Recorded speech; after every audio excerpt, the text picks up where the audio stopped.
at a significant rate, comprising of both local denominations, local congregations, faith-based organizations, mission agencies, and parachurch organizations countrywide. The contributions of EFZ to the holistic societal transformation has widened over the years, and the church has experienced phenomenal increase. With the Holy Bible as their final authority, coupled with evangelism and discipleship, a holistic ministry as service is of top value. To value the local church and value unity and partnerships, integrity and excellence, together with justice and equality, are our values. Get in touch with us on the number +260 96 51 35 214 or email info@efz.org.zm or come through at plot number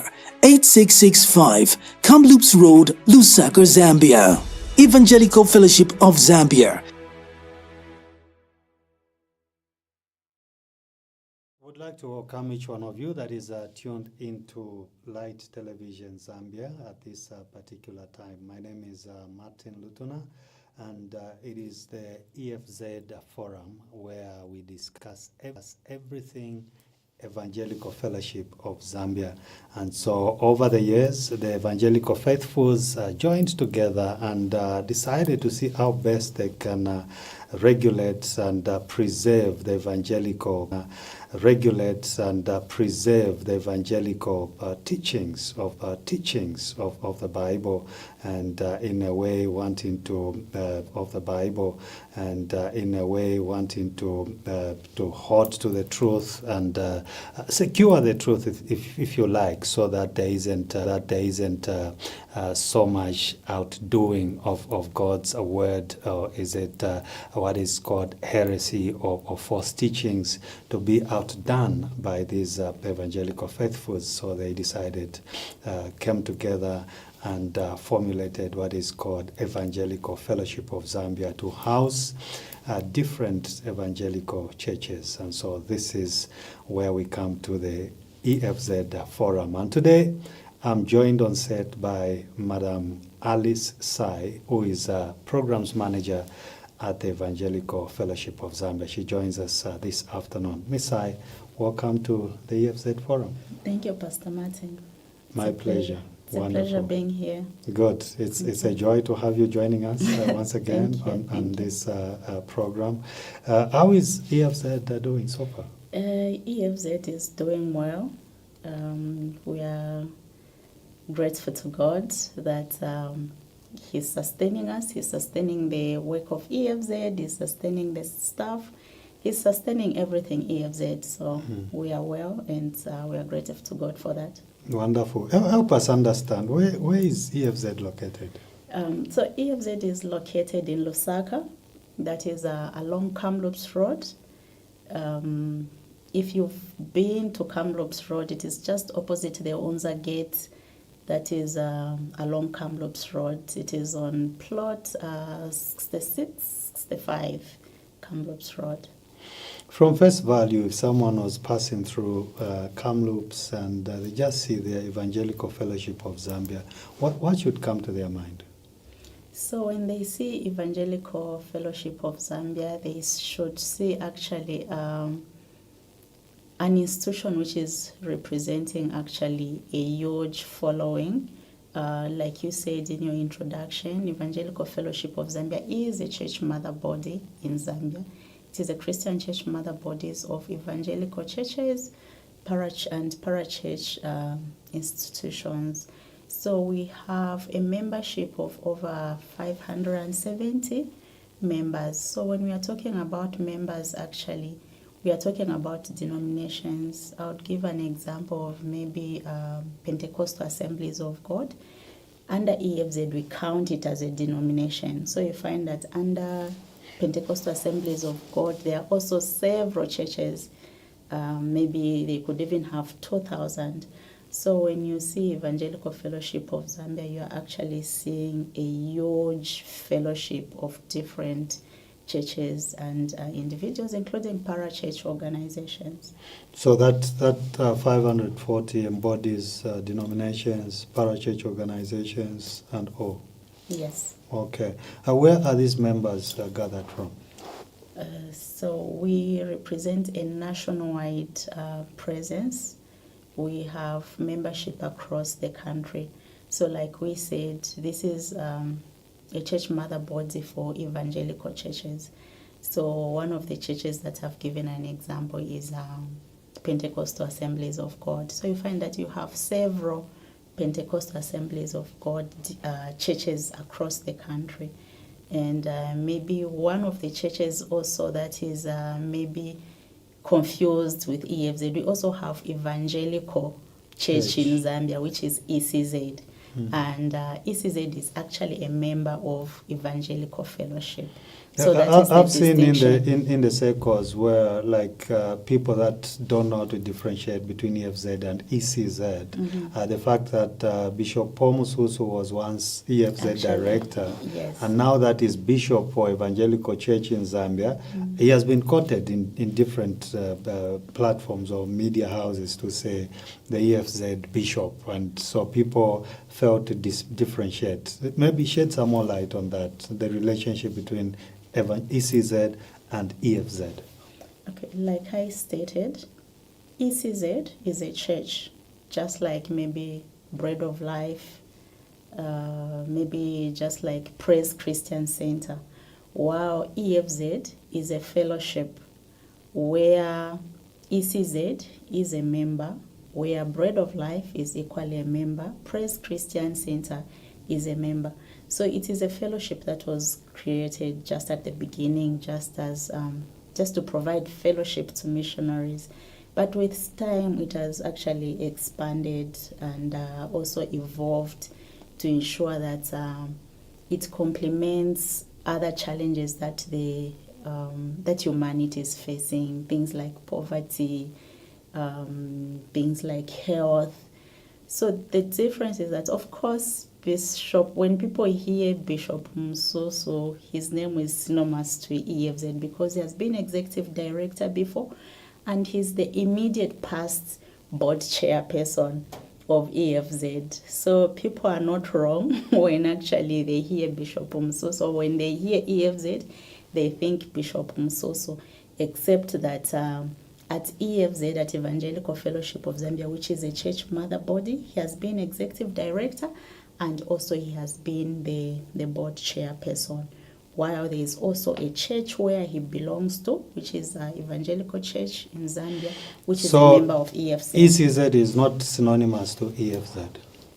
No, it isn't. It's not? Yes. If someone was passing on Kamloops and then they see ECZ, EFZ, what goes on inside there? What do you do? There's a lot going on. First of all, for example, we are faith-based, and our core mandate is evangelism, it is missions, building the capacity of the church. But in addition to that, we are also into developmental programs, where I'm actually coming from as programs manager. And we have a lot of programs that we are doing just to help the communities, vulnerable communities. How can we empower them? How can we help them to alleviate the challenges that they are facing? How can we alleviate poverty? How can we just, even just some interventions are short term, some are long term. So there's quite a lot going on at the Secretariat. You talked about evangelism. How do you do that, being a church mother body? Do you go out with Bibles and evangelizing? Or how do you do that if you talk about evangelism? Okay, so for evangelism, like we said, we are a membership organization. So that is done through our member churches and also through different partnerships. And for instance, the practical example is, of course, using partnerships and where we mobilize our members, that is the churches, to participate in these initiatives. So we would start maybe with trainings, maybe providing resources, Bibles, any other gospel literature that then they can use as they go out for evangelism and for missions. What other activities go on, Misai, at EFZ, apart from evangelism and, church affiliations and whatnot? How any other things that projects that happen at EFZ headquarters? So at EFZ, we, like I mentioned, we have quite a number of projects that we are doing. Equally, these projects, we are doing them with different stakeholders, different partners, particularly funders. And we have the education support projects where we are supporting orphans and vulnerable children with access to education, access to higher education, and also vocational skills. So what we are doing is basically support them to actually be in school.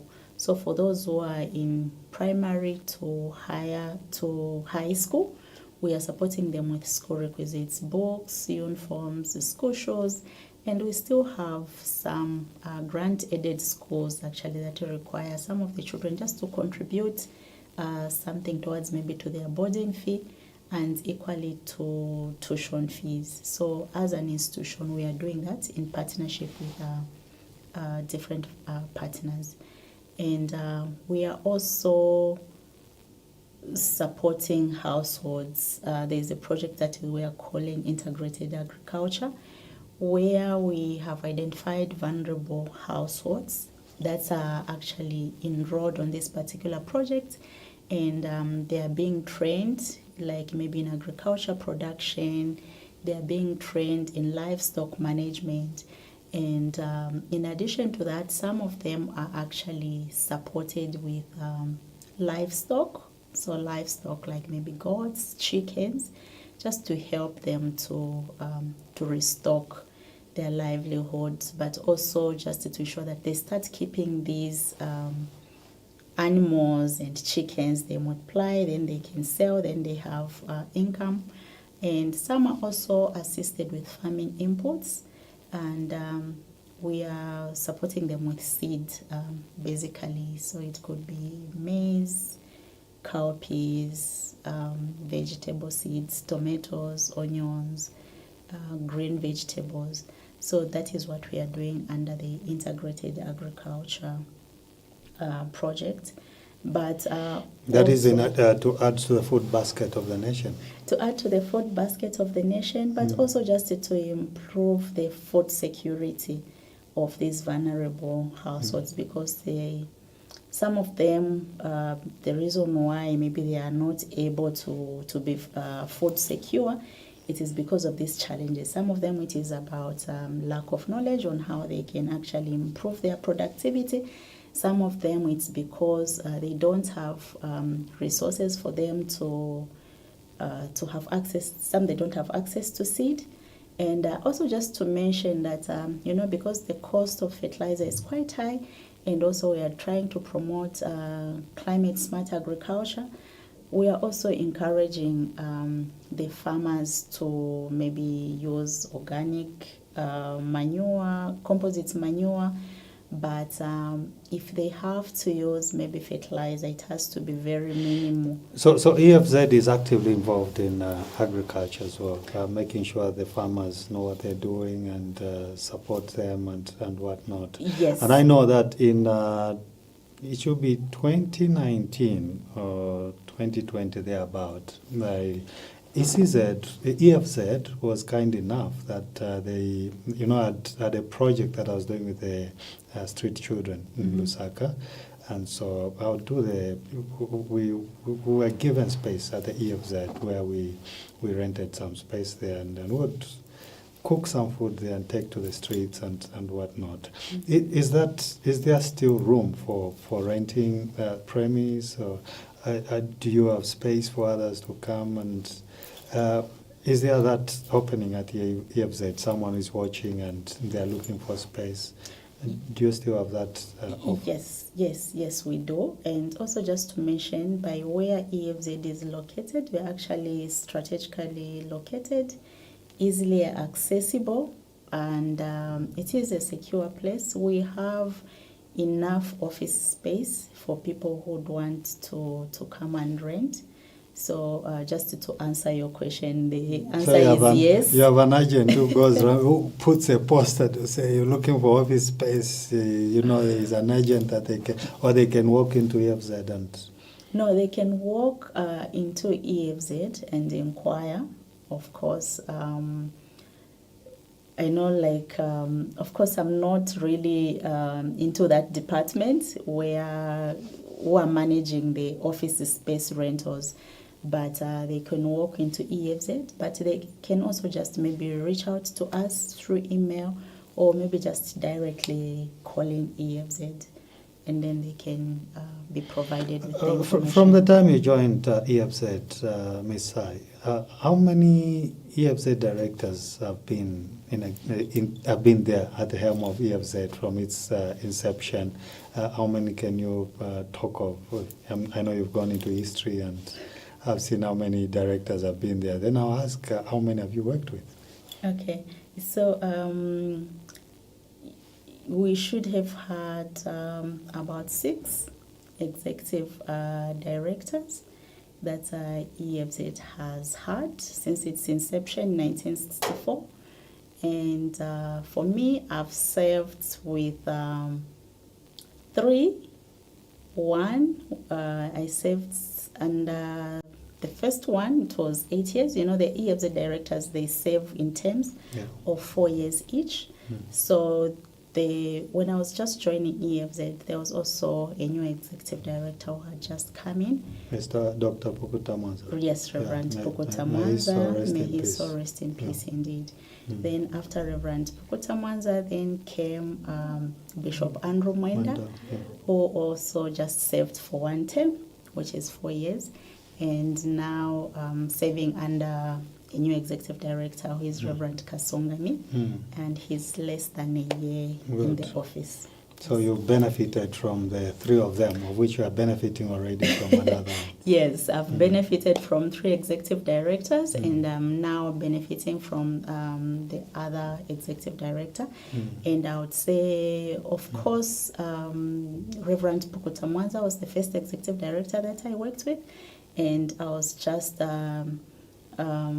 new at EFZ, and it has been my first, it was my first job, by the way, and I would say he's one of the directors who has made me who I am today, who has shaped my profession, and It was at this time that we rented the space that I was talking about. During Reverend Pukuta Mwanza's tenure. In his tenure, yes. Okay. Yeah.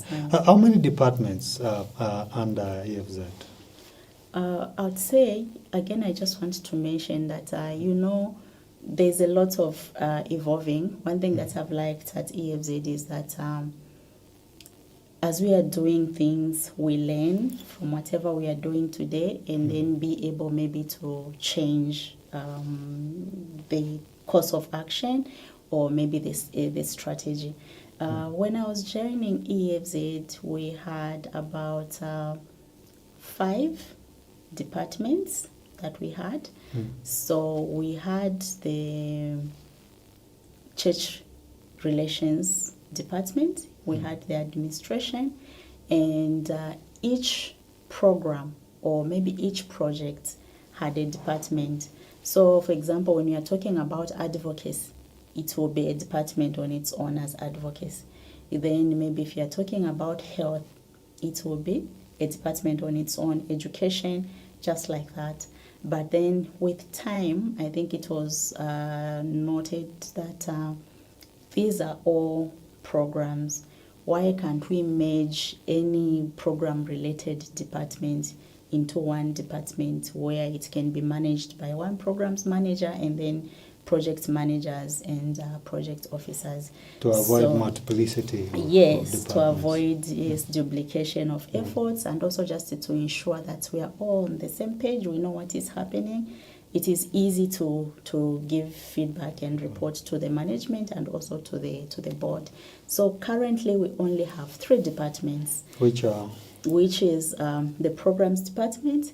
We also have the church relations department, because we are church, and also the administration department. So we only have 3 And departments. you fall under programs? I'm falling under programs department. Okay, which you add. What does it contain? Programs? So the programs really, it is just containing the social and developmental components of EFZ that we are doing, where we are doing social and developmental projects like I earlier stated. And actually for the programs department, for us, we are more in the community because that is where our clients are. We were even joking the other day, like, okay, if we were to have fuel shortage, I think it is only our department which can work from home because no one comes to EFZ to follow us. We are the ones who follow people in the community.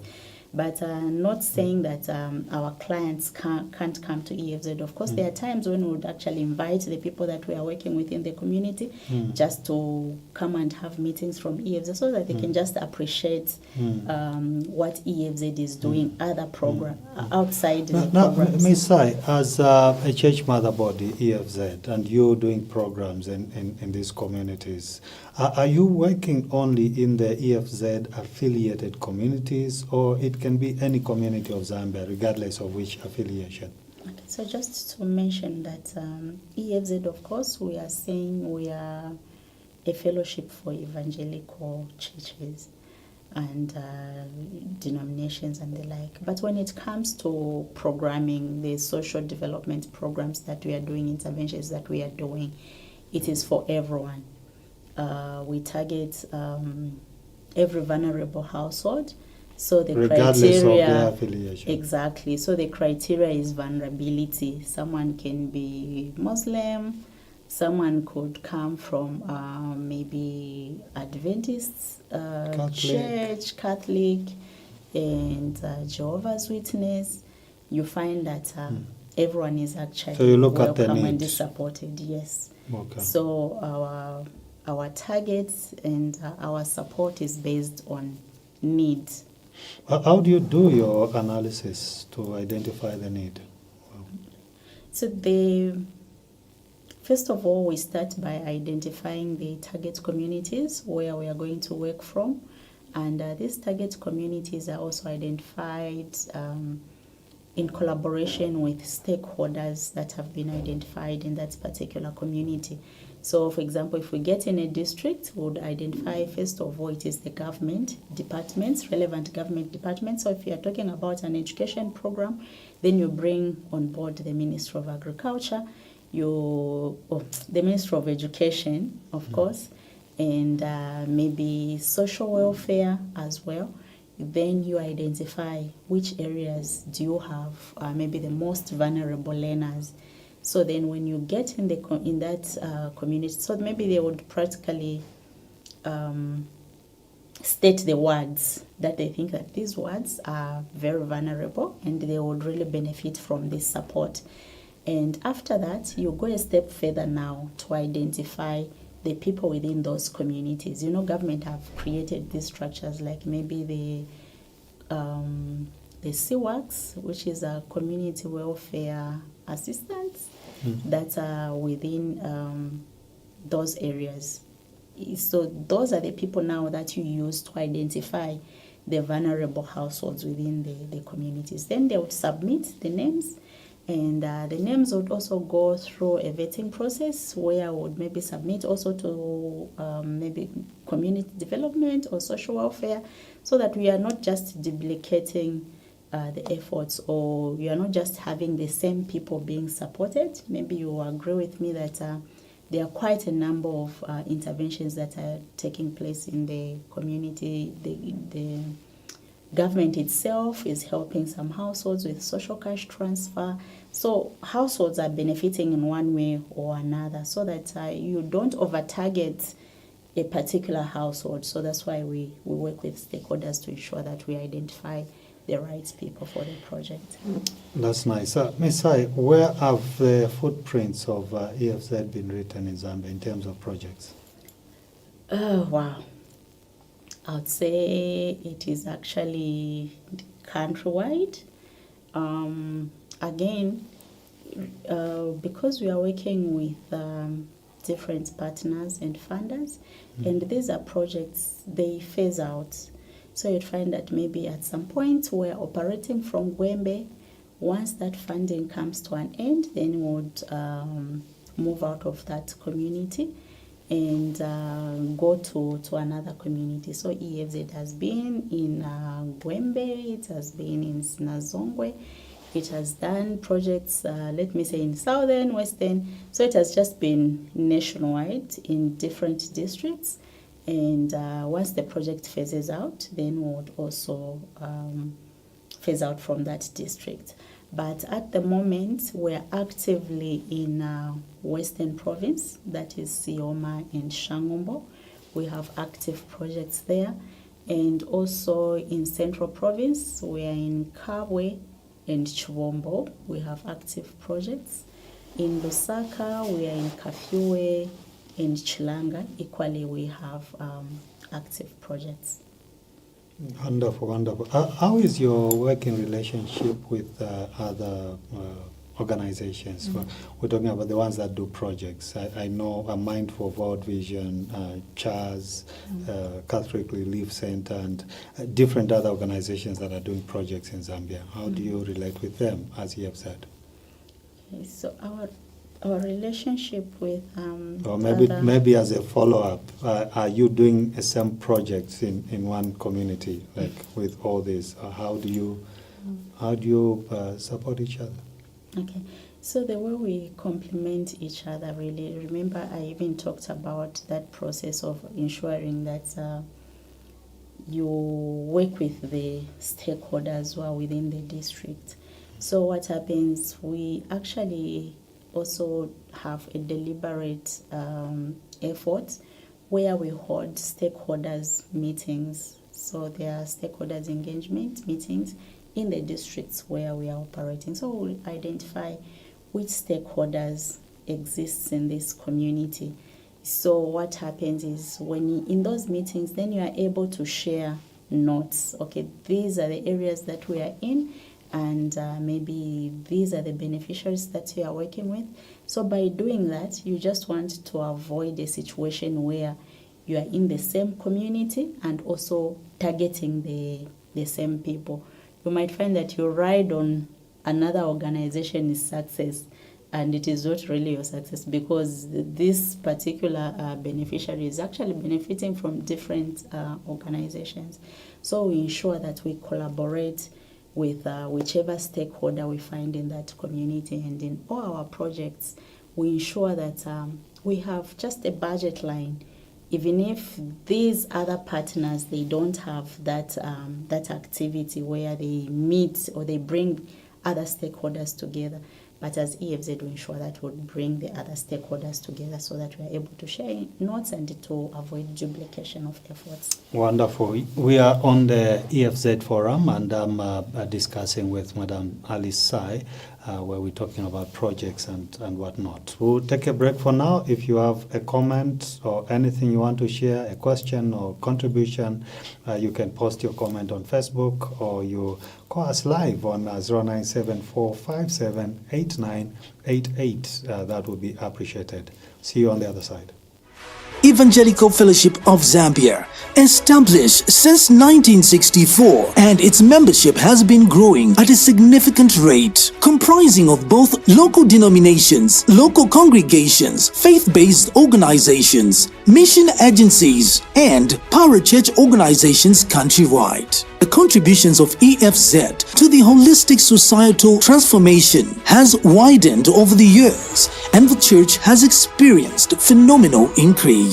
With the Holy Bible as their final authority, coupled with evangelism and discipleship, a holistic ministry as service is of top value. To value the local church and value unity and partnerships, integrity and excellence together with justice and equality are our values. Get in touch with us on the number +260 9651 35214 or email info@efz.org.zm, or come through at plot number 8665 Kamloops Road, Lusaka, Zambia. Evangelical Fellowship of Zambia.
Others were working, they had good jobs, but they lost it along the way. So they need your support, they need your help.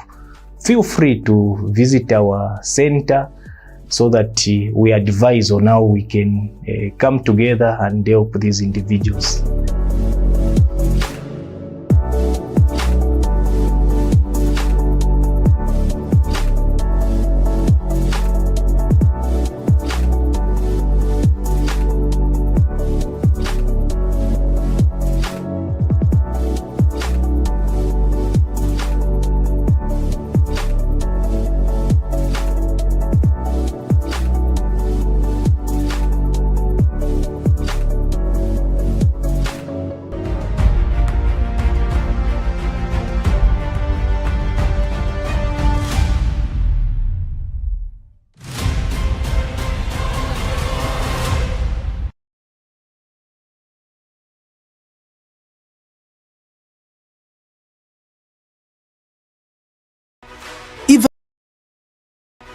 Evangelical Fellowship of Zambia, established since 1964, and its membership has been growing at a significant rate, comprising of both local denominations, local congregations, faith-based organizations, mission agencies, and parachurch organizations countrywide. The contributions of EFZ to the holistic societal transformation has widened over the years, and the church has experienced phenomenal increase. With the Holy Bible as their final authority, coupled with evangelism. It is still the EFZ Forum, and I'm joined by Madam Alice Sai. We are discussing EFZ.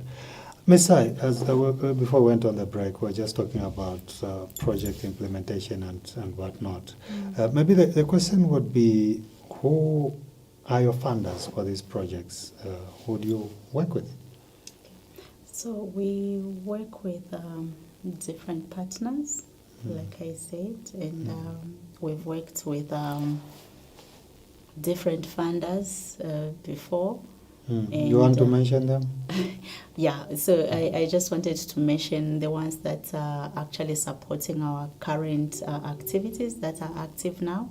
So we are working with, we have a funder, which is INA Switzerland. So INA, it's just ENA Switzerland. So they're the ones supporting the work in Central Province and also in Lusaka Province. While for Western Province, Shangomba and Isioma, we are the project is being funded by the Scottish government, but of course coordinated by NERAS Zambia, and then being implemented by us in Sioma and Shangombo. So those are our funders, but then even our member churches, actually, they are equally supporting the work that we are doing. So we have member churches who have actually offered themselves to be funding some of the activities or some of the work that EFZ is doing, like Miracle Life Church, and also Mount Zion. So those are some of the churches equally who are actually directly involved in some of these interventions that we are doing. They are faithful members of EFZ. Yes, they are faithful members of EFZ, where they are actually going beyond the subscription, because being a member of EFZ, it is a membership organization. So as a member, people subscribe. So we have, like I said, these other members who are actually going beyond that. Okay, it's like a family. I mean, you have children who different children, so other children will do more. And yes. Yeah, Seeing what EFZ is doing, I think they appreciate what EFZ is doing. They are supporting orphans and vulnerable children. So why can't we also contribute towards the work that they are doing? Then in the communities with these projects, who do you work with in implementing the projects? Okay, so the project really is actually relies on volunteers. So what we do is, and also some the committees that we've created and also trained to ensure that they manage these projects. So the volunteers equally, they are identified across the project areas, and they get trained into the project intervention so that they understand maybe the selection criteria of the beneficiaries. They are able to monitor and also just do some basic reporting. But other than that, as an organization or maybe as a project, based on the projects that we are doing, we may not be able to do everything or maybe to meet all the needs of that particular individual. So you find that there is need of maybe referring the person to another service provider. So it becomes the role or the responsibility of this trained volunteers. So what I'm getting from you, Messiah, is that there is no community where you go and you are not known. Like in whichever community you go, you are known. And even the people that you find there are people that already know EFZ. Okay. Or do you have to start things from the scratch? Okay, so for our members, like we said, the members of EFZ, they are countrywide. So it becomes very easy for EFZ actually even to go in whatever area that we've never been before, because we already have presence there through our members. But then also we don't really shy away from getting into maybe areas that we've never been before. We are a church, so we are coming from a mission background. You know how missionary work is. So whatever we do for us, it is still missions. We ensure that we reach out even to the unreached, even we get to the hard to reach places. So we would get in a community, like I said, we work with stakeholders. So we'll identify the stakeholders who would be able to actually identify people that we can work with. Due to time, Ms. Sai, maybe help us understand, how many projects did EFZ implement last year, 2025? EFZ implemented 8 projects. Successfully, and even in 2026, we are still implementing those projects successfully. And just to mention that with different projects, that is both developmental and also evangelization aspects, like crusades, trainings, EFZ reached to over 2 million people.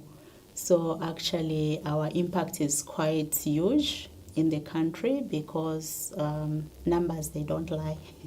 What challenges have you faced in implementing a project? Of course, the greatest challenge is human resource, and also financial. Like I said, some of the areas are very difficult to reach, And some of the areas really just need special vehicles So to get there. Ina Like, and the Scottish are not enough to with funding. definitely. I always And tell Miracle people Life that and Mount Zion are not enough. yes, we would still need more stakeholders to come on board, because actually the need in these communities are great. That's why you would even find that you can even find 6 different organizations in one district, but it's still, you are still going to find people in need. So in short, the need is great, and more partnerships are needed, and more partnerships are welcome. And partnership doesn't mean that you just need to be an organization, doesn't just mean that you need to be a church. Even individuals, even private companies, or in the corporate world, individuals, they are equally welcome. And I think last time when I was on the show, I mentioned that even volunteers, if there's a skill that you have, if there's expertise that an individual has that they feel it could add value to EFZ, everyone is welcome to come on board, and we would appreciate that support. Wonderful. Your closing remarks to the people out there, when I know that we've come to an end of time. Okay, it's just to thank the viewers, to thank our partners. We are forever grateful to the support that they are rendering to the institution, but also just to invite people with expertise to come forward, and you can either volunteer, or you can either support EFZ financially or in kind. All that kind of support is welcome. Thank you so much.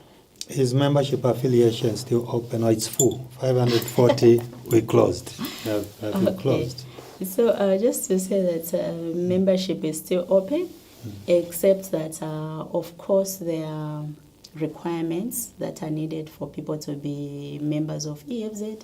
Like they have to provide the constitution, the statement of faith, and also they need to be registered with the Register of Society, and equally they need to be recommended by already existing members of EFZ. That is 3 already existing members of EFZ. So as they are tendering in their application, they should have that documentation. Ms. Sai, thank you so much for the time. And I know that this is where we come to the end of EFZ Forum. And come next week, same place, we'll be discussing further into the details of what EFZ does from A to Z, if you like. And so make a date next week, same time, same place. I've been your host, Martin Lutona, and was joined by Ms. Ali Sai, Programs Manager at Evangelical Fellowship of Zambia. Bye-bye for now. Evangelical Fellowship of Zambia, established since 1964, and its membership has been growing at a significant rate, comprising of both local denominations, local congregations, faith-based organizations, mission agencies, and parachurch organizations countrywide. The contributions of EFZ to the holistic societal transformation has widened over the years, and the church has experienced phenomenal increase. With the Holy Bible as their final authority, coupled with evangelism and discipleship, a holistic ministry as service is of top value. To value the local church and value unity and partnerships, integrity and excellence, together with justice and equality, are our values.